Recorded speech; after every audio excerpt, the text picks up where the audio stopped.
کرتا ہوں، ترمذی میں حدیث ہے، حضرت عبداللہ بن مسعود رضی اللہ تعالیٰ عنہ آپ فرماتے ہیں ایک دن حضور کے ساتھ تھا، ایک جگہ حضور بیٹھے تھے، آپ فرماتے ہیں اللہ کے نبی نے فرمایا یطلع علیکم رجل من اہل الجنہ، فرمایا او میرے یارو ابھی ابھی تمہارے پاس ایک جنتی آنے والا ہے۔ سب کی نظریں جدھر سے آمد ہونی ہے وہاں پہ جم گئی، فرماتے ہیں فطلع ابو بکر، ہم نے دیکھا اتنے میں حضرت ابو بکر تشریف لے آئے۔ پھر اللہ کے نبی نے فرمایا یطلع علیکم رجل من اہل الجنہ، ابھی ابھی پھر تمہارے پاس ایک جنتی آنے والا ہے۔ صحابہ فرماتے ہیں ہم نے بغور ادھر نظریں جمائی کہ اب کون آئے گا، فرماتے ہیں فطلع عمر، ہم نے دیکھا اتنے میں حضرت عمر تشریف لے آئے ہیں، حضرت عمر تشریف لے آئے۔ حضرت عمر کے جنتی ہونے میں کوئی مسلمان بولو شک نہیں کرتا۔ حضرت عمر کو رسول اللہ نے ایک نہیں کئی بار جنت کی بشارت دی، ایک نہیں کئی بار رسول اللہ نے حضرت عمر کو جنت کی بشارت دی۔ کہیں تو حضور فرماتے ہیں ابو بکر فی الجنہ، عمر، وہ جو عشرہ مبشرہ والی حدیث ہے، ہاں۔ اور پھر اللہ کے نبی سید عالم صلی اللہ علیہ وآلہ وسلم نے دو ہستیاں ایسی ہیں اپنے آپ کے شہداء غلاموں میں سے کہ آپ نے زندگی میں، وہ مشہور حدیث ہے کہ آپ احد پہاڑ پہ کھڑے تھے کہ احد پہاڑ پر زلزلہ آ گیا، تو آپ نے احد پہاڑ سے فرمایا اے رک جا، اے احد پہاڑ، کیا تجھ پر ایک نبی، ایک صدیق اور دو شہید موجود نہیں ہیں؟ اور اس دن یہ چار ہستیاں تھیں، سرکار تھے، حضرت ابو بکر تھے، حضرت عمر تھے اور حضرت عثمان تھے، یہ چار لوگ اس پہاڑ پر تھے۔ تو رسول اللہ نے فرمایا احد پہاڑ اوے کیوں کانپ رہا ہے؟ کیا تجھ پر نبی نہیں کھڑا؟ کیا تجھ پر صدیق نہیں کھڑا اور دو شہید نہیں کھڑے؟ تو ظاہر ہے جب شہادت کی گارنٹی اللہ کا رسول دے رہا ہے تو شہید جنت سے باہر کہاں رہ سکتا ہے؟ ایک یہ بھی حدیث آ گئی، اس کے علاوہ اور بھی حدیثیں ہیں کہ اللہ کے نبی نے زندگی میں اپنے پیارے حضرت سیدنا فاروق اعظم کو جنتی ہونے کی بشارت دی، اور صرف جنتی ہونے کی بشارت نہیں دی، اب ذرا سبحان اللہ کی آواز آنی ہے، سبحان اللہ کی آواز آنی، صرف جنتی ہونے کی بشارت نہیں دی ہے بلکہ جنتی بزرگوں کا جدار ہونے کی بشارت دی ہے۔ وہ آگے میں چل کے ایک حدیث اور عرض کروں گا، وہ شہادت کے ساتھ اس کا تعلق ہے، اور گواہی بھی ڈلواؤں گا حضرت سیدنا مولا علی کی۔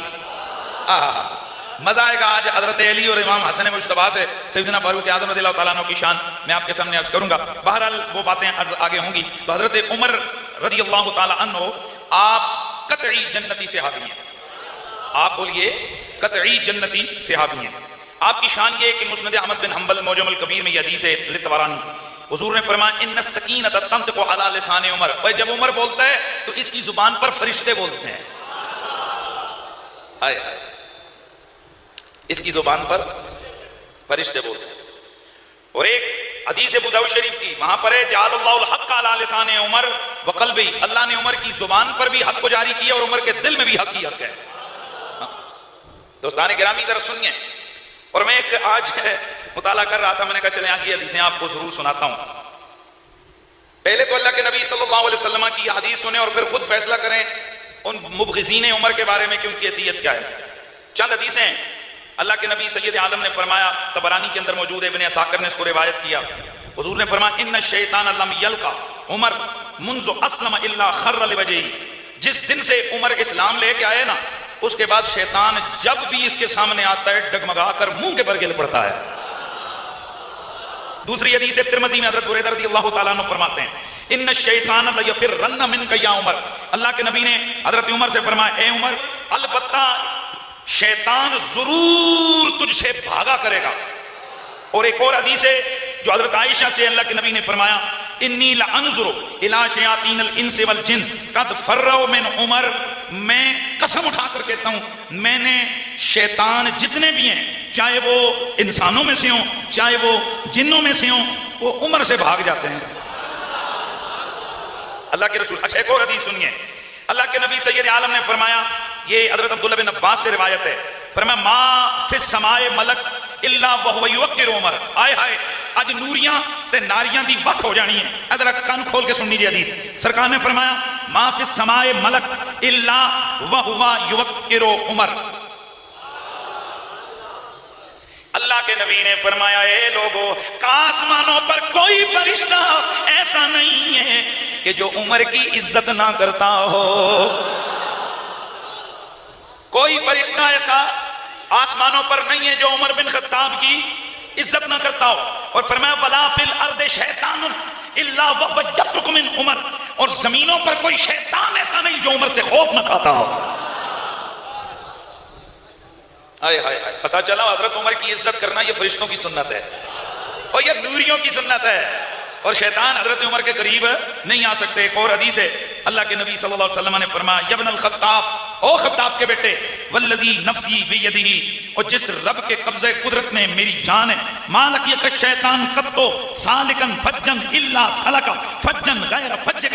حضرت سعد سے مروی حدیث ہے، میرے نبی نے فرمایا او خطاب کے بیٹے، مجھے اللہ کی عزت کی قسم ہے، اور جب کبھی بھی شیطان کسی راستے سے آتا ہے، ادھر سے تو آ جائے، اسی راستے پہ شیطان آ جائے، شیطان اپنا رستہ بدل کے چلا جاتا ہے.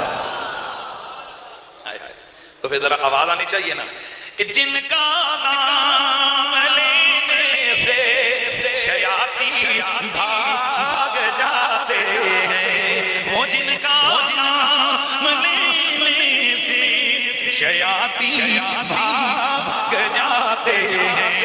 بتانے کفر سے پوچھو کہ کیا فاروق،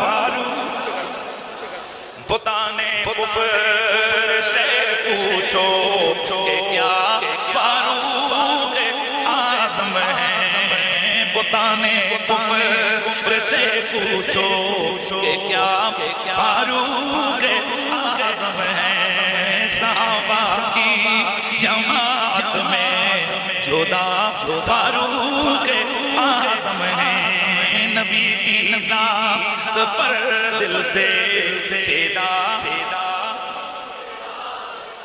نبی کی ذات پر دل سے فدا فاروق اعظم ہے. نبی کی ذات پر دل سے فدا جناب حضرت سیدنا فاروق اعظم رضی اللہ تعالی عنہ، جو مراد قلب مصطفیٰ ہے.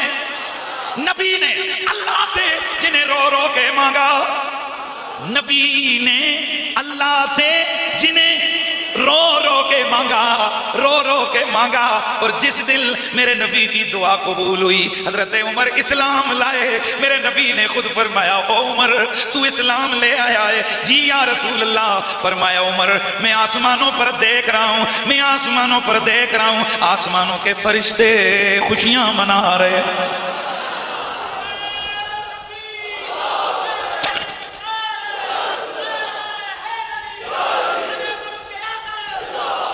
تو اسلام لایا ہے تو تیرے اسلام لانے کی خوشیاں، بولو خوشیاں، فرشتے آسمانوں پر منا رہے ہیں، آسمانوں پر جشن ہو رہے ہیں، فرشتے ایک دوسرے کو مبارکیں دے رہے ہیں، مبارک ہو.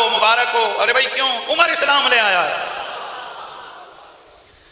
دو چیزیں پتہ چلی، ایک تو یہ کہ حضرت سیدنا عمر اسلام لائے، فرشتے خوش ہو گئے، اور حضرت عمر اسلام لائے، شیطان نے ماتم شروع کر دیا. تو یہ حضرت عمر کی وجہ سے شیطان کے حصے میں بڑا پرانا ماتم آیا ہوا ہے. یہ پرانا ماتم کر رہا ہے، رواس پٹاس اس کا پرانا شروع ہے. یہ رو رہا ہے کہ عمر غلامی رسول میں کیسے آ گیا ہے. جن کا نام لینے سے شیاطین بھاگ، بولو وہ جن کا